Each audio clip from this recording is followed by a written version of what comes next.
Olá, queridos. Sou Jesle Alves. Vamos para mais um React. Hoje o React é o canal Tudo sobre Umbanda, um canal fantástico, maravilhoso, gosto muito. Um canal que está aí há muito tempo na internet, trazendo informações de Umbanda tradicional para nós. O canal realmente é muito bom. E nós vamos falar sobre o vídeo sobre o lado sombrio dos caboclos de Umbanda, que ninguém sabe, é uma polêmica. Então vamos ouvir nosso irmão. Questão também que eu queria falar, que muita gente não compreende, caboclo, caboclo dentro da Umbanda. Gente, por que a gente vê muito Exu? Por que a gente vê muita pombogira, mas pouco se vê caboclo? Caboclo de Oxóssi, o caboclo caçador, aquele que vem no terreiro e dá o seu brado, aquele que vem no terreiro e grita, que faz ali o sinal de flecha. Alguém já parou para se perguntar o porquê que a gente vê mais Exu e não vê um caboclo? Porque até então o caboclo ele é considerado um dos mentores da Umbanda. Porque caboclo oferece cura. E que Pombogira e Exu oferecem coisas materiais. Ou pelo menos as pessoas imaginam que é isso que eles realmente estão oferecendo, o que não é verdade. Exu e Pombogira oferecem muito mais do que somente coisas materiais, um caminho aberto. Mas infelizmente é o que está no popular das pessoas. Então, se você vai fazer uma roda de caboclo, as pessoas não vêm no terreiro. Se você vai fazer uma roda de Exu e Pombogira, oxe, lota, lota. A gente não vê. Alguém já parou para imaginar qual que é o sentido disso? O porquê que isso acontece? Pessoal, eu vou até fazer um vídeo explicando para vocês sobre isso. Mas caboclo de Oxóssi é a energia mais pesada que tem dentro da Umbanda. Ó, presta atenção no que eu tô falando, ó. Presta atenção. Caboclo é a energia mais densa e mais pesada que tem dentro de um terreiro. É o caboclo. Não é o Exu não, viu? Não é a pombogira não. Se vocês acham que o Exu é denso, se vocês acham que Exu é pesado, é porque você não sentiu a real energia de um caboclo. Porque a energia de um caboclo é totalmente densa. Só vou dar um resuminho aqui para vocês básico. Um Exu, em vida, ele era uma pessoa urbana. Ou seja, ele vivia na cidade. Então, o Exu ele conhece você. O Exu ele sabe dos seus costumes. Ele conhece a sua cultura. Ele sabe o que você faz. Então ele consegue igualar a energia dele, meio que similar à nossa. Mas e o caboclo? E o caboclo? E o índio? Esse aí não é urbano. Essa entidade, ela não é urbana. A entidade, esse caboclo, ele é do mato. O que ele tá falando é muito coerente, mas não é só isso. Existe sim as entidades que são mais indígenas, são mais nativos, mas existem os próprios caboclos. Caboclo, ele é um mestiço entre indígena, europeu ou indígena e africano, ou descendente de africano. Então, assim, o caboclo da Umbanda, ele é um mestiço. Dentre esses mestiços, há sim algumas manifestações que são mais brutas, por causa que são entidades mais antigas, entidades mais ligadas aos indígenas, quando não o próprio espírito indígena. Isso vai de acordo com o próprio médio. Se o médio tem mais ligação com a cultura indígena, então provavelmente, se ele é um descendente, se ele tem ancestrais ali, ele vai conseguir acessar essa raiz ancestral indígena para trazer um ancestral daquele período. Mas se não, é um mestiço. Então, assim, tem muitas variantes. E dentre a linha de caboclo, né, que é a linha de Tupã, nós temos 7 classificações. O caboclo é uma delas. Tem caboclo, tem pajé, tem xamã, tem cacique, tem curumim, tem os próprios eru, que os erus também são bem densos por causa da energia que é muito semelhante aos dos compadres e das comadres. Eu diria que a energia de caboclo, ela não é densa, ela é potente. É uma explosão muito forte, porque ele não trabalha com uma energia que ela chega na densidade dos compadres, das comadres, porque não é energia negativa. Exu e Pombogira trabalham com energia negativa natural. que são energias negativas boas, que eles conseguem trabalhar, manipular para trazer alguma coisa benéfica. Os caboclos não trabalham com essas energias, a não ser o Eru. O Eru trabalha. Só para vocês terem uma ideia, o Eru é como se fosse o preto velho quimbandeiro, e que trabalha com energias negativas também. Então, o Eru é dessa classificação. Mas tem os outros. Eles vão trabalhando segundo as suas próprias energias. E o que eu percebo, como eu vim da Angola, e eu tive essa experiência também, no Samba Angola, eles fazem a incorporação dos caboclos nativos, que são os indígenas nativos. E lá sim a incorporação é muito mais forte, e aí sim nós podemos considerar uma incorporação densa. Mas porque eles estão fazendo evocação ancestral, que é muito diferente da evocação que nós fazemos na Umbanda.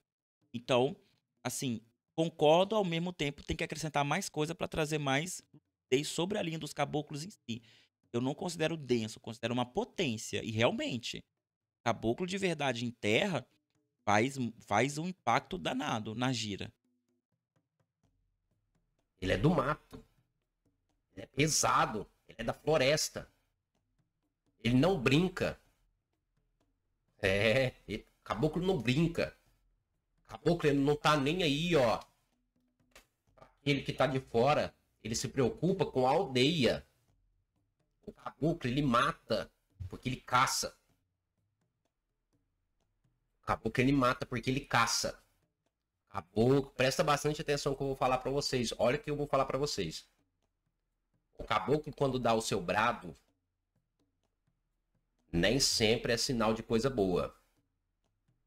O caboclo, quando ele vem no terreiro e faz o sinal de flecha, nem sempre é coisa boa.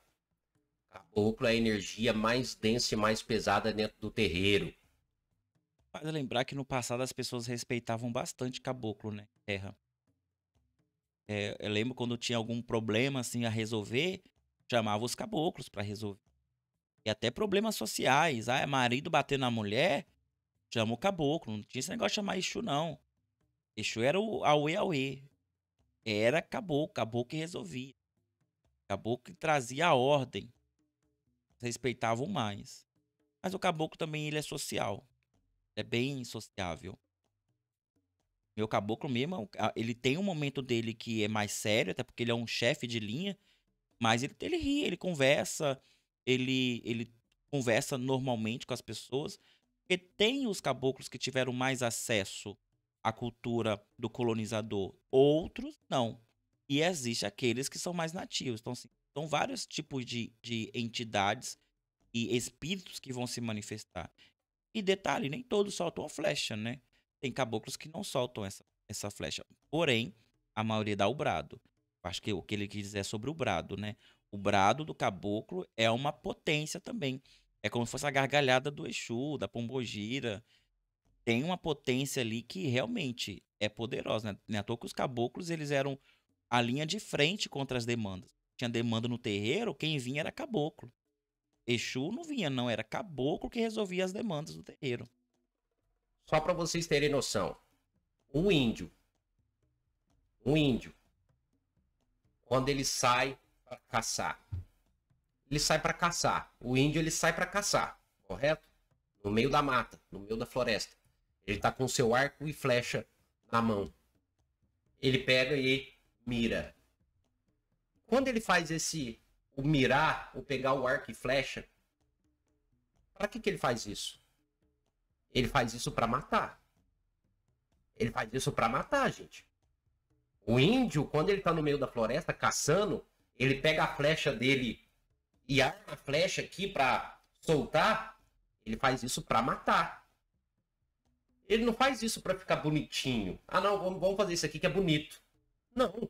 Ele pega o arco e flecha dele, faz isso aqui, mira no animal para matar. Então o que você acha quando o caboclo tá lá dentro do terreiro fazendo isso aqui, ó? Toda hora fazendo isso aqui. Você acha que é porque é bonito? Ah, não, eu vou fazer isso aqui porque é bonitinho. Não. Hoje, o maior símbolo da cultura indígena é o arco e flecha. Todas as comunidades, etnias carregam o arco e flecha e o cocar como seus maiores símbolos. Mas o arco e flecha ainda mais, porque nem todas as etnias indígenas utilizam cocares. utilizam outras coisas, inclusive chapéu de palha, tá? É, mas o propósito da caça do indígena é para se alimentar. O arco e a flecha vai ser utilizado para defender seu território? Vai. Vai sim, se for preciso. Mas é para defender. O ato não é maligno ao ponto assim, eu vou matar porque eu quero matar. Não, ele vai caçar para sustentar a sua aldeia. E a caça que o indígena faz, ela é super ecológica. E assim, até a FUNAI fica abismada com isso, porque nunca houve nenhum tipo de animal que foi extinto por causa da caça dos indígenas. Ao contrário, eles caçam menos e pescam mais. Eles sempre fizeram suas aldeias próximo de rios, justamente por causa da abundância de peixes. Então a caça, ela é propícia, principalmente, pelo menos era assim mais antigamente, hoje menos, porque as reservas estão cada vez menores. Então a caça era feita geralmente antes de um grande confronto, antes de uma guerra, antes de um festival, para que aquela comida conseguisse abastecer todo mundo, em vez do peixe. Mas no dia a dia, geralmente é pesca ou a própria agricultura que eles promovem em suas aldeias. A caça ela é um evento esportivo, as Olimpíadas indígenas espalhadas por todo o Brasil. Se não me engano, as Olimpíadas de 2015, 2005 ou 2015, e vieram indígenas nativos do mundo inteiro aqui para o Brasil. Foi lindíssimo, tem aí no YouTube. Então, assim, é um grande símbolo. Então, a espiritualidade, ela traz esse símbolo com ela também. Nem sempre, quando o caboclo solta a flecha, é para fazer alguma. É só um símbolo. É só o símbolo. Tem vezes, sim, que ele vai fazer esse gesto para simbolizar um ataque energético, espiritual, aquela demanda ou aquele espírito que está vindo atacar alguém no terreiro. Perfeito. Mas nem sempre. Como a gente também utiliza na aldeia o arco e flecha para poder fazer esporte, né? Então, assim, a gente tem que parar e comparar a cultura, sim, mas saber também as nuances, detalhes mais aprofundados, porque o arco e flecha é um símbolo muito poderoso dos povos indígenas. Tanto que é guardado por lei. E os indígenas eles podem andar com arco e flecha e não é considerado arma branca, porque pertence à cultura deles. Gente, o caboclo ele é do mato. Ele é da selva. Ele não vai fazer isso aqui à toa, não. Será que ele vai ficar lá esticando a mão? À toa? Eu tenho que te corrigir, meu irmão, porque os indígenas, nós que somos da cidade, nós vemos eles como se fosse do mato, né? Mas não, eles sempre foram uma sociedade. Sempre foram uma sociedade. Uma sociedade inclusa na floresta. Diferente de nós que excluímos a floresta da nossa sociedade, o indígena, ele vive em harmonia com a floresta, mas ele não deixa de ser uma sociedade. Nós temos indígenas no Brasil que descendem dos maias, dos astecas, que frequentavam as estradas Tupinambá, que cruzam o Brasil do leste a oeste. Se você for seguir as estradas originais deles, iam até as grandes cidades dos maias, dos astecas, e havia contato com esse povo. Os jesuítas, quando vieram aqui, eles fizeram as rodovias pensando nas rotas dos indígenas, porque eram rotas muito propícias para chegar muito rápido de um canto ao outro. A sociedade indígena, ela era uma sociedade muito sofisticada para o seu tempo.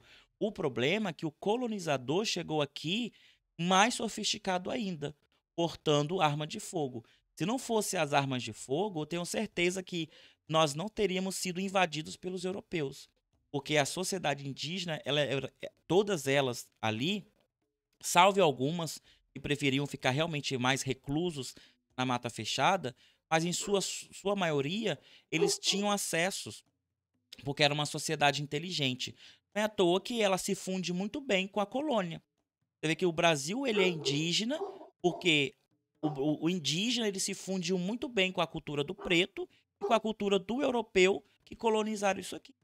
Entende? Então, assim, a ideia de um indígena, de um caboclo só vivendo no mato, É um estereótipo que o colonizador nos passa para fazer o quê?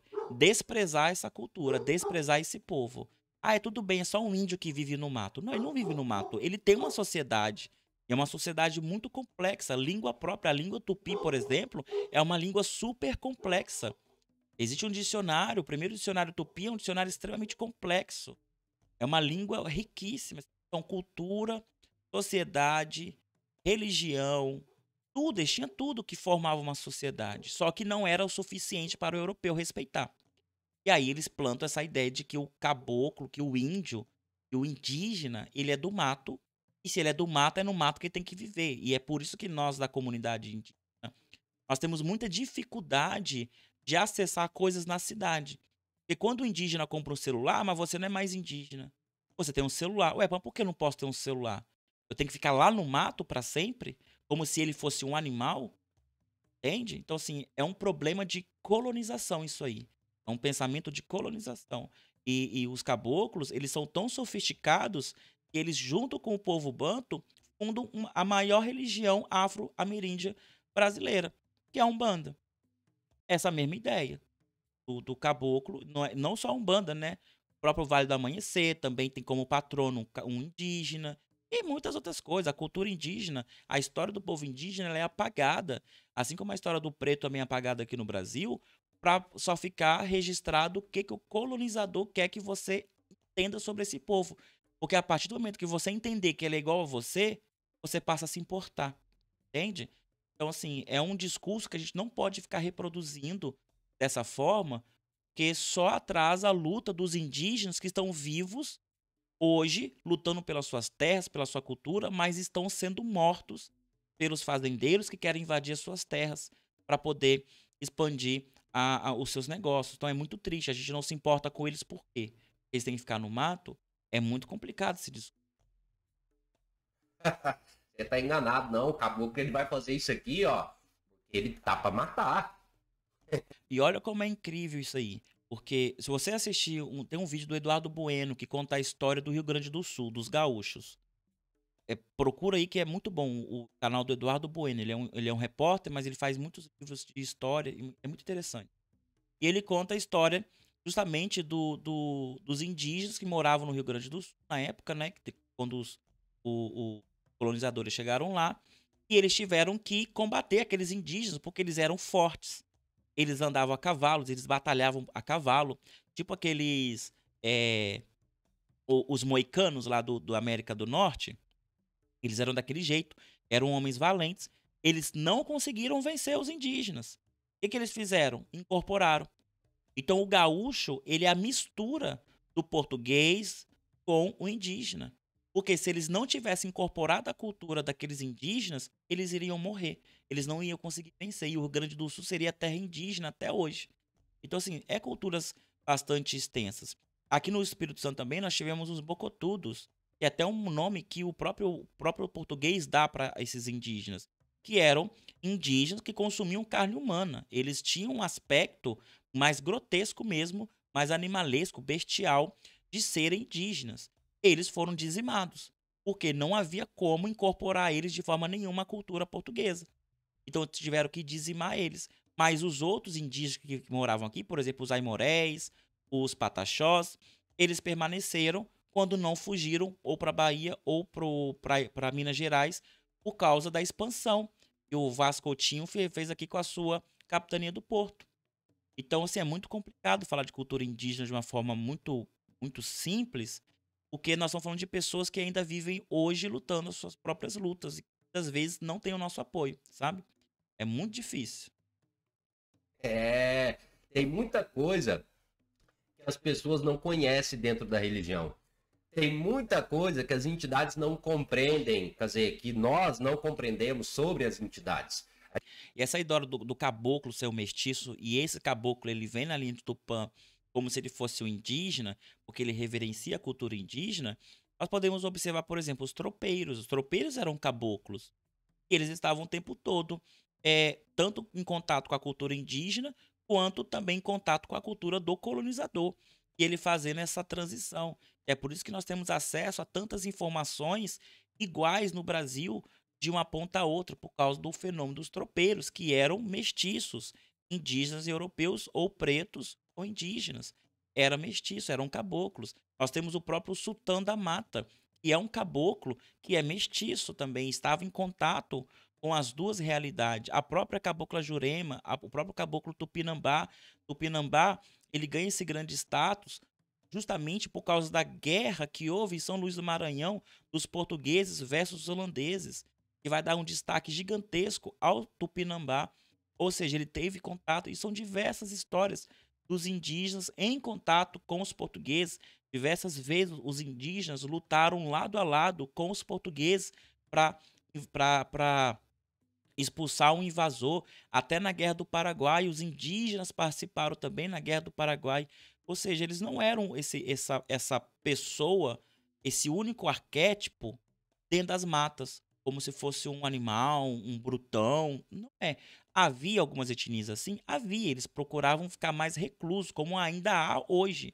Mas, em suma maioria, eram culturas, eram sociedades que estavam tentando ou viver ali, sobreviver, ou até superviver com o colonizador. Então não é simples assim. A gente tem que saber pesquisar, saber entender. Eu acho que o primeiro foco ali da Umbanda, tá? De todo médio, seja Umbanda, Candomblé, Quimbanda, não importa. Eu acho que o primeiro foco seria o quê? Vamos primeiro compreender e entender que entidade que é essa. E para entender a entidade, a gente tem que entender a cultura que vem essa entidade. Da mesma forma que quando a gente quer compreender o preto velho, a gente vai para a cultura do preto. Quando a gente quer entender o cigano, a gente vai para a cultura do cigano. Quando a gente quer entender a linha do Oriente, a gente vai estudar os orientais. O indígena, da mesma forma, a linha dos caboclos vem dos indígenas. Tem que estudar os indígenas para ver a sua cosmovisão para cá. Meu irmão, amo muito seu canal, tá? Com todo respeito. E eu queria te presentear com o meu livro de Tupã. É um livro assim que eu dediquei para falar exatamente sobre isso que a gente está conversando aqui. Sobre os caboclos, que são os grandes representantes da cultura indígena na nossa Umbanda. E é um livro que fala de caboclo de Umbanda. Só caboclo de Umbanda. Não falo de Oxóssi, não falo de São Sebastião, eu falo de caboclo de Umbanda. Então, assim, se você quiser, eu quero te presentear do fundo do meu coração, porque eu tenho certeza que a sua Umbanda ela é muito tradicional e muito parecida com a minha. Eu acho que o livro vai te agregar bastante. Se você quiser, eu vou enviar para você assim que lançar. Claro, que o livro está em lançamento. Eu mando para você porque eu tenho certeza que você vai gostar, porque você está falando com muita paixão sobre os caboclos, que eu imagino que você tem uma grande experiência com os caboclos. Mas falta um pouco mais de informação da cultura indígena. E como a gente faz esse paralelo da cultura indígena com os caboclos na Umbanda.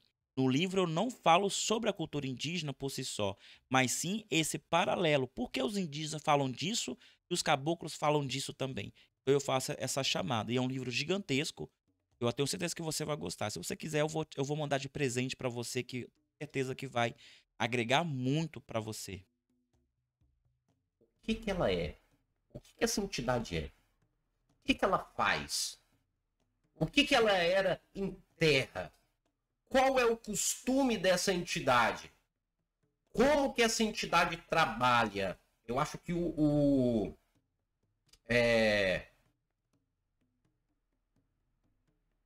Marcos pediu para me tomar cuidado com as palavras.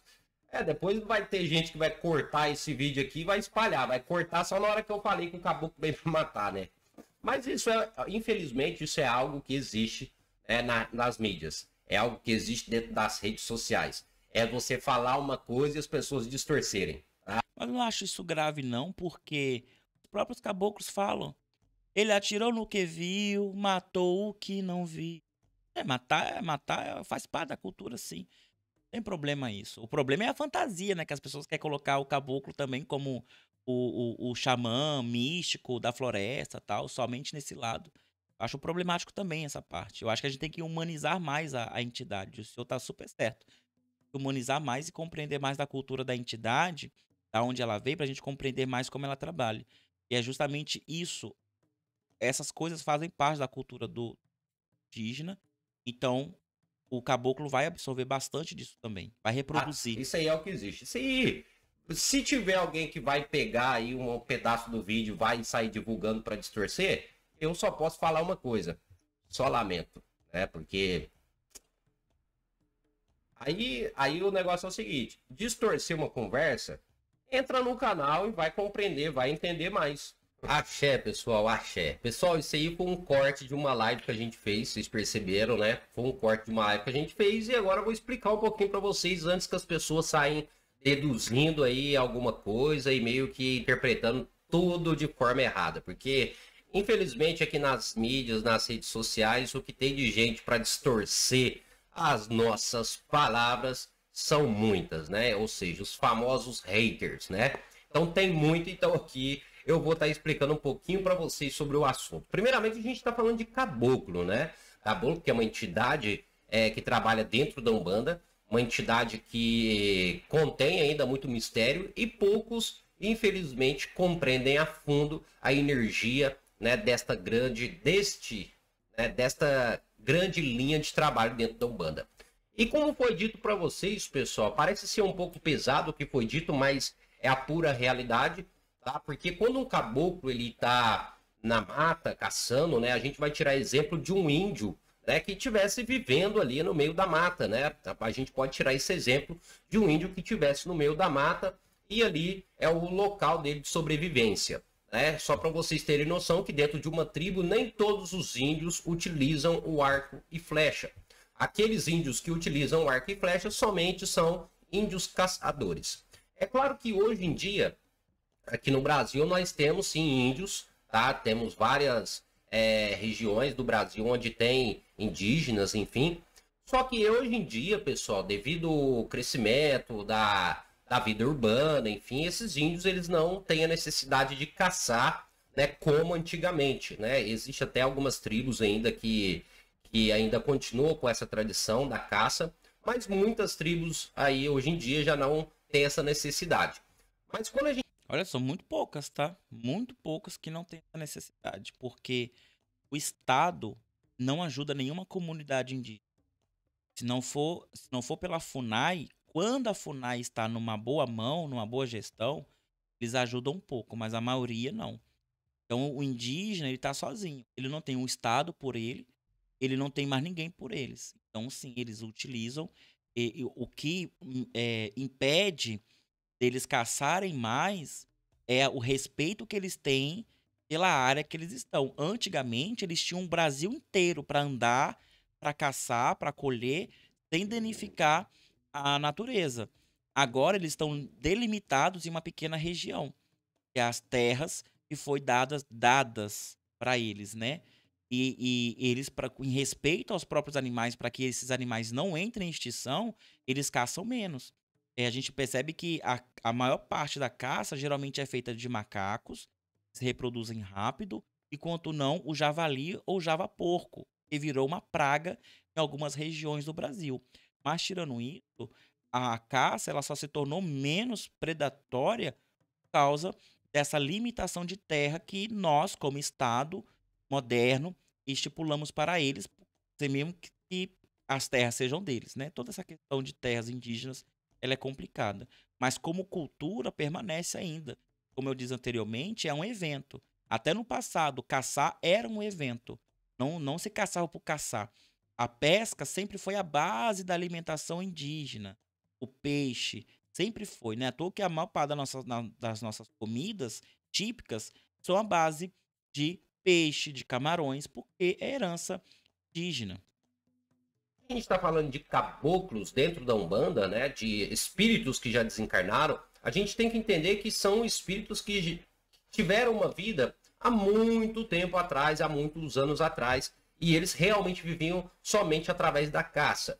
E realmente, pessoal, aquele ato que o caboclo faz, ele só faz no intuito de caçar, no intuito de pegar ali a sua caça, tá? De levar para a aldeia, para sustentar ali, né, a sua família, para sustentar a sua tribo.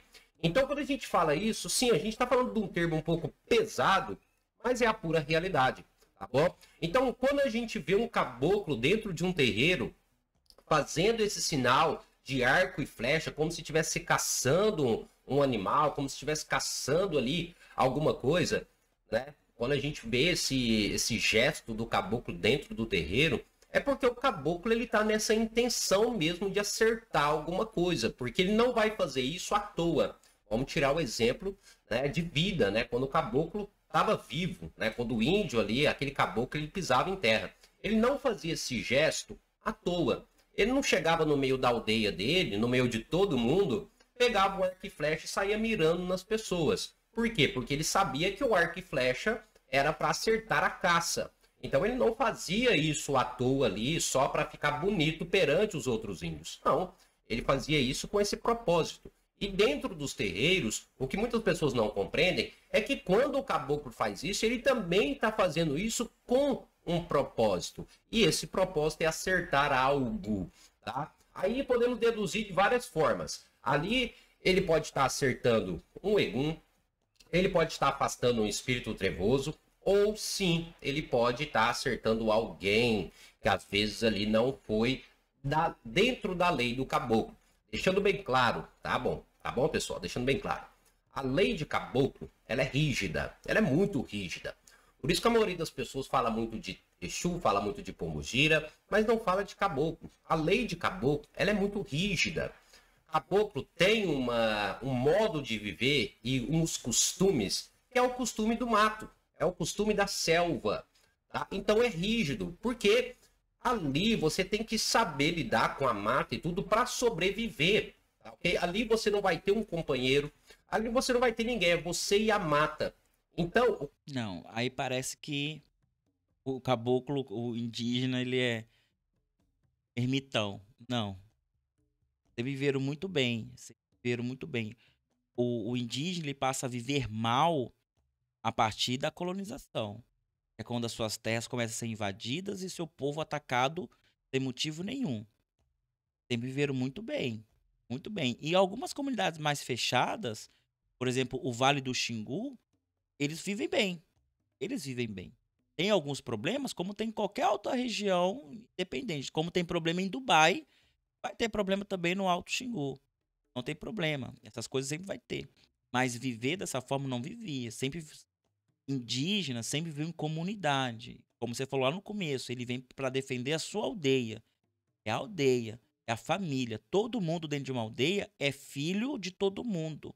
Todo mundo na aldeia é pai de todo mundo. Todo mundo na aldeia compartilha de. É à toa que sempre houve uma casa única para todos. Só separava a casa de reza. A casa de reza onde o pajé ficava e ficavam os doentes. O resto era tudo compartilhado. Uma sociedade muito, muito socialista, por sinal. Onde tudo é compartilhado. Tudo é feito para a comunidade por si só. E todos os atos é pela comunidade. E até hoje é assim. Até hoje é assim. Então o caboclo ele traz muito essa questão da união. Então quando ele vê alguma coisa que vai quebrar essa união, ele quer mandar fora. Aí pode ser um encosto, um quiumba, um obsessor, um cuburucum, um zombeteiro, seja o que for. Pode ser até uma pessoa encarnada que seja mau caráter. Ele, caboclo, vai mandar essa pessoa embora também. Então, mas essa ideia do ermitão é complicado. Não é assim, não. O caboclo ele é rígido na sua conduta. Por isso que é uma das entidades mais densas e pesadas na Umbanda. Agora, Patrick, quando o caboclo faz isso, ele faz para acertar. As pessoas não compreendem, mas o fato é esse, a realidade é essa. Por isso que não é muito legal, quando o caboclo chega, ele ficar toda vez fazendo arco e flecha dentro do terreiro, tá? Porque ele está tentando acertar alguém, ou ele está acertando alguém, não é bacana. Mas o caboclo, ele dá o seu brado. E o seu brado? Porque ele estica a mão e dá o brado. E aí, qual seria o motivo dessa posição, desse brado? Vamos lá. Primeiramente, tá? O caboclo, ele dá o seu brado para mostrar que ele está ali, para mostrar que ele chegou, ou seja, para mostrar a sua presença. Então o brado a gente sabe, a gente já entende que quando ele dá esse grito, né, esse brado, é para mostrar sua presença, para mostrar sua força, enfim. Porém, o movimento da mão é diferente no momento do seu brado. Por isso que eu falo, vamos compreender, estudar sobre a entidade primeiro, antes de você até mesmo sair trabalhando com a entidade, né, e não deixar o seu mental passar na frente no momento da incorporação. Quando o caboclo ele dá o seu brado, ele não faz o movimento de arco e flecha. tá? Não. Ele coloca uma mão para trás e levanta a outra. Isso é um sinal de respeito, tá? E é um sinal de presença, tá? Então ele não está fazendo a posição do arco e flecha, ele não está fazendo isso aqui, ó. Ao contrário, ele está apenas suspendendo uma mão, ele estica um braço e coloca o outro para trás. E ali ele dá o seu brado. E por que ele faz esse movimento ao invés de fazer o arco e flecha? O arco e flecha, quando ele faz isso, ele faz para caçar. Ele faz para acertar alguém. Quando ele levanta a mão e coloca uma para trás, ele está mostrando que ele está ali para paz. Que ele não está ali para demanda, ele não está ali para brigar, ele não está ali para discutir, ele não está ali para dar bronca em ninguém, ele está ali em paz. Então ele dá o seu brado, faz esse movimento para mostrar para todos que estão ao redor que ele chegou. Para mostrar para todos ao redor que ele é da paz. Ele não veio ali para caçar, ele não veio ali para acertar ninguém, ele não veio ali para brigar. Ele veio apenas para trabalhar, para conversar, para dar os seus passos. Antigamente, algumas tribos, alguns caboclos, quando eles iam caçar, presta bastante atenção, eles caçavam em outras regiões, aonde outras tribos predominavam. Um exemplo, um caboclo ele faz parte dessa tribo aqui. Só que na região onde a tribo dele está residindo, não tem mais caça. Ou seja, a caça ali está bem escassa. Então esse mesmo caboclo ele vai precisar partir para uma outra região para poder caçar, para poder alimentar a sua tribo, ok? Só que o que acontece? Em outra região tem outra tribo. Então é a outra tribo que manda naquela área. É a outra tribo que comanda ali. Só que o caboclo ele precisa ir lá para caçar, porque senão a tribo dele vai passar fome. Então ele chega naquela outra região. E quando ele entra, né, na mata da tribo vizinha, ele precisa mostrar para os outros índios da outra tribo que ele não está ali para confusão. Ele precisa mostrar para outra tribo lá que ele está ali apenas para pegar o seu alimento e ir embora, para alimentar a tribo dele. Ele não está ali para brigar, ele não está ali para guerrear. Então o que ele faz? Ele agacha, ele ajoelha, ele levanta a mão para o alto, que é um sinal, não tenho nada, minhas mãos estão livres, eu não estou aqui para briga. Ele não coloca a mão na flecha, ao contrário, ele coloca a mão para trás, para mostrar, primeiramente, que ele é uma pessoa humilde, para mostrar que ele não está ali para brigar, para mostrar que ele está ali apenas para fazer um negocinho e voltar embora para a tribo dele. Então ele dá esse brado para todos os outros índios da outra tribo perceber que ele está ali em paz. Desculpa, amigo, equivocado. Equivocado essa leitura sua. Faz certo sentido se for no terreiro de Umbanda. No terreiro de Umbanda faz sentido e eu já ouvi essa explicação de sacerdotes do Tabajaras, que é o terreiro mais antigo aqui do Espírito Santo com mais de 100 anos de fundação. Então assim, o seu pensamento dentro da Umbanda, ele é super válido, essa explicação é super válida. Mas para o cotidiano indígena não é válido, principalmente antigamente. Havia muita rixa entre muitas comunidades e até comunidade de mesma etnia. Então, por exemplo, a comunidade do Tupinambá Gesley e a comunidade do Tupinambá Pedro brigavam, mesmo sendo da mesma etnia. Então, assim, essa questão do território é muito complicado. Um indígena, no momento de caça, ele nunca faria isso. Porque só dele abaixar, ele já teria levado 3 sarabantadas no meio do peito. Ele ia cair agonizando. E ele já ia ser levado como refém para outra comunidade. Isso se ele não levasse já umas 4 flechadas no peito. Porque não havia espaço para isso. A diplomacia era feita pelos líderes, pelos caciques. Mas, no ato de invasão de território, era a morte certa. Não tinha esse não. Por isso que eu falo que não pode romantizar. Porque as disputas de território entre os próprios indígenas sempre existiram. Porque são povos. Mas, ao mesmo tempo, quando não havia essas rixas de território, havia pacificação. Então, mesmo que ali, por exemplo, vivia a comunidade Aimoré e vivia a comunidade Pataxó, em paz, não havia briga entre eles. Eles conviviam em todo o território, eles se viam, eles se reconheciam porque culturas diferentes, pinturas diferentes, cocares diferentes, tudo diferente. Muitas vezes até acontecia relacionamento entre eles, Mas por quê? Porque não havia guerra declarada. Então não havia necessidade de submissão um para o outro, por causa de território, porque não havia fronteiras. A fronteira só era determinada quando havia guerra entre duas etnias. Então, assim, são situações diferentes que não se aplica ao cotidiano a gente trazer para a Umbanda. Lá é outra coisa. Na Umbanda faz sentido sim o que você fala. Mas eu vou acrescentar um detalhe que eu aprendi dessa forma também. E cada caboclo, ele traz um gesto justamente por causa que eles preferem não se comunicar diretamente. Então, o caboclo flecheiro, ele dá a flechada. O cacique, ele já chega batendo no peito. O pajé, ele já chega levantando o dedo. E assim vai. Cada um tem um gesto. Pra quê? Pra que quando as pessoas veem, ele não precisa chegar e perguntar: Ei, caboclo, o que que você é? Ah, eu sou o sete flecha. Ah, eu sou a cabocla Jurema Flecheira. Não precisa. Eles não se comunicam diretamente com a gente dessa forma. Quem já foi em roda de caboclo sabe como é. Tem diversas formas deles chegarem. Quando chegam, sabe? Olha, chegou um flecheiro. Olha, chegou um cacique. Olha, chegou um curumim. Olha, chegou um eru. Entende? Por causa da forma com que eles chegam. E quando eles chegam, ele já entra pra roda. Porque a mironga do caboclo tá na roda. Não tá no bate-papo. Talvez por isso que Exu e Pombogira seja mais popular. Porque Exu e Pombogira conversam mais com a consulência. Os caboclos, assim como os próprios boiadeiros, os pretos velhos, conversam menos, mas de todos eles, o caboclo é o que menos conversa. Porque não faz parte deles. A cultura deles está em concentrar energia na roda, que chama-se toré, essa roda de caboclo, que ele vai juntando energia para depois aplicar o passe, aplicar a sua cura e ir embora. A função dele ali seria essa. O problema é que as pessoas confundem as culturas e acham que isso é uma bobeira e vai dar mais valor ao Exu Pombogira, porque eles conversam TED a TED com as pessoas ali, resolve um probleminha aqui, um probleminha ali, tá ótimo. Então, assim, é um pouco equivocado, mas faz sentido quando a gente leva pra dentro da Umbanda. Mas na cultura indígena, não faz sentido nenhum. Eu mesmo, se eu fosse o caboclo do outro lado, eu já tinha atingido uma flecha no peito desse caboclo pacífico aí. Porque se é pra defender a minha família, você acha que eu vou abaixar a guarda? Não abaixo, não.